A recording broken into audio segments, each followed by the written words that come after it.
De cela, il y a des rumeurs de tentatives de déstabilisation de notre pays et je pense que certaines presses sur la place ont aussi relaté certains faits. Alors en tant que travailleur de la présidence, c'est un devoir de pouvoir vous donner l'information juste et que vous puissiez aussi informer d'autres personnes en retour et surtout pour votre gouvernement et votre sérénité dans le travail. En effet, depuis très longtemps, nous suivons effectivement une cellule dans un pays voisin qui est dirigée par des services de renseignement occidentaux, dirigés principalement contre notre pays, et les opérations devraient principalement commencer en fin mai. Ça devait consister donc à une guerre de communication intense contre notre pays, ce que vous avez suivi. En plus de cela, il devait y avoir donc une guerre informatique également. Nos systèmes informatiques devraient être attaqués pour créer un blackout. En plus de ça, il y a une guerre économique souple et passive, qui ne dit pas son nom, que nous avons aussi su contenir. Plusieurs projets d'attaque de points sensibles ont été planifiés. L'autre phase, c'était donc des assassinats ciblés qui ont été aussi planifiés.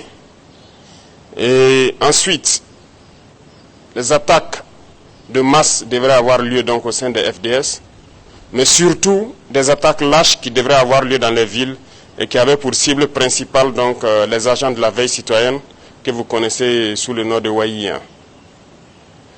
Donc nous avons suivi effectivement le déroulement de leur plan et l'assaut final devrait donc avoir lieu à travers un recrutement, si je peux dire ainsi, d'agents à l'intérieur donc de nos rangs.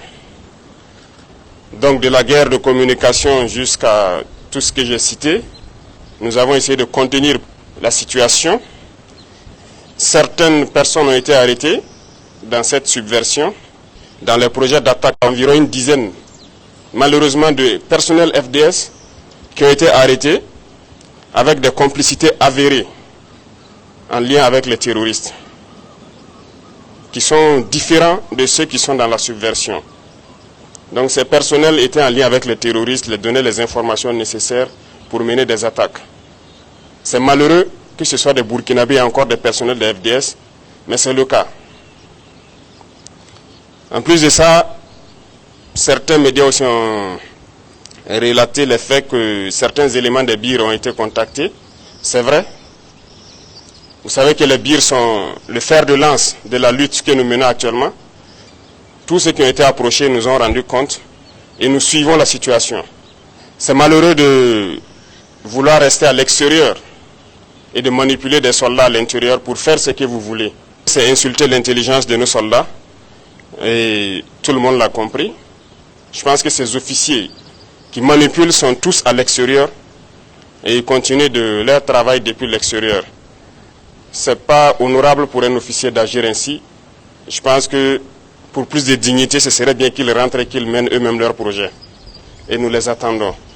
C'est pour vous dire que nous suivons la situation et nous allons continuer de sévir et d'agir pour toujours maintenir le cap que nous avons donc pris. Parce que c'est une lutte de longue haleine. Ce sont des événements qui ne vont pas manquer. Nous dérangeons beaucoup de gens, nous savons. L'indépendance, comme je vous l'ai dit, ça s'arrache. Donc, ces projets de déstabilisation vont toujours continuer à exister. Mais nous nous battrons contre cela. Parce que une révolution, ça se combat toujours. Mais une révolution aussi, il y a des gardiens qui maintiennent la révolution et vous en faites partie. Il y a des gens qui n'ont pas été arrêtés jusque-là qui pensent avoir eu la chance. Non, ils n'ont pas de chance. Nous les suivons. Donc tous ceux qui sont dans ces projets, c'est les inviter à se départir parce que nous n'allons pas hésiter un seul instant à agir comme il le faut pour l'intérêt du Burkina Faso. Et j'espère qu'ils nous comprennent et qu'ils nous entendent. Donc voilà l'information que je tenais à vous donner et que les gens soient sereins. Nous allons continuer d'évoluer. Nous prendrons toutes les mesures nécessaires pour que le Burkina Faso existe et soit comme nous le souhaitons.